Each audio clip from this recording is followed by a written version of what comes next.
Friends, ಇವತ್ತಿನ ಈ ವಿಡಿಯೋದಲ್ಲಿ how to apply for DRDO internship 2025 ಅಂತ ಹೇಳ್ತಿದ್ದಾರೆ. ಇದರಲ್ಲಿ ನೀವು ಅಪ್ಲೈ ಮಾಡಲಿಕ್ಕೆ ಸ್ಯಾಲರಿ ಪ್ಯಾಕೇಜ್ ಎಷ್ಟಿದೆ, ಮತ್ತು ಇದು ಏಜ್ ಲಿಮಿಟ್ ಏನಾಗಿರಬೇಕು, ಯಾವೆಲ್ಲ ಡಾಕ್ಯುಮೆಂಟ್ ನೀವು ಸಬ್ಮಿಟ್ ಮಾಡಬೇಕು, ಕ್ವಾಲಿಫಿಕೇಶನ್ ಏನಾಗಿರಬೇಕು ಎಲ್ಲ ನೀವು ಈ ವಿಡಿಯೋದಲ್ಲಿ ವಿವರವಾಗಿ ಹೇಳಿಕೊಡಲಿದ್ದೇನೆ. ವಿಡಿಯೋ ಇಷ್ಟವಾದರೆ ಚಾನಲ್ಗೆ ಸಬ್ಸ್ಕ್ರೈಬ್ ಮಾಡಿ, ಹಾಗೆ ನಿಮ್ಮ ಫ್ರೆಂಡ್ಸ್ಗಳಿಗೂ ವಿಡಿಯೋನ ಶೇರ್ ಮಾಡಿ. ಅವರು ಈ ಕೆಲಸದಲ್ಲಿ ಅಪ್ಲೈ ಮಾಡಲಿಕ್ಕೆ ನೀವು ಸಹಾಯ ಮಾಡಿ ಕೊಡ್ಬೋದು. ಇಲ್ಲಿ ಕೆಳಗೆ ನೋಡ್ಬೋದು, ಎಲಿಜಿಬಿಲಿಟಿ ಕ್ರೈಟೀರಿಯಾ ಇದೆಯಲ್ಲ, ನ್ಯಾಷನಾಲಿಟಿ ಇಂಡಿಯಾ, ಆಲ್ ಇಂಡಿಯನ್ ಮೇಲ್ ಫೀಮೇಲ್ ಇಬ್ಬರು ಅಪ್ಲೈ ಮಾಡ್ಬೋದು. ಮತ್ತು ಏಜ್ ಲಿಮಿಟ್ ಇದೆಯಲ್ಲ 19ರಿಂದ 28 ವರ್ಷ ಅಂತ ಕೊಟ್ಟಿದ್ದಾರೆ.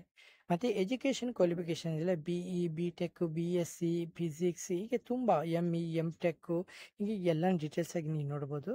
ಮತ್ತು ಅಪ್ಲಿಕೇಶನ್ ಪ್ರೊಸೆಸ್ ಇದೆಯಲ್ಲ, ಇಲ್ಲಿ ಐಡೆಂಟಿಟಿ, ರೈಟ್ ಡಿಯೋಡೋ laboratory, prepare your application document, ಮತ್ತು ಸಬ್ಮಿಟ್ ಯುವರ್ ಅಪ್ಲಿಕೇಶನ್. ಓಕೆ, ಮತ್ತು ಇದು ಕೀ ಕನ್ಸಿಡರೇಷನ್ ಇದೆಯಲ್ಲ, ಇಂಟರ್ನ್ಶಿಪ್ ಡ್ಯೂರೇಷನ್ ಇದೆ, status, selection criteria, no job guarantee, internship or learning not required, pathways, deadlines, ಇಲ್ಲಿ ನೀವು ನೋಡ್ಬೋದು, ಡೀಟೇಲ್ಸ್ ಆಗಿ ನೀವು ಓದ್ಕೋಬಹುದು. ಹಾಗೆ ಬೆನಿಫಿಟ್ಸ್ ಏನೆಲ್ಲ ಇದೆ DRDO ಕಂಪನಿಯಿಂದ ಅದನ್ನು ನೀವು ನೋಡ್ಬೋದು.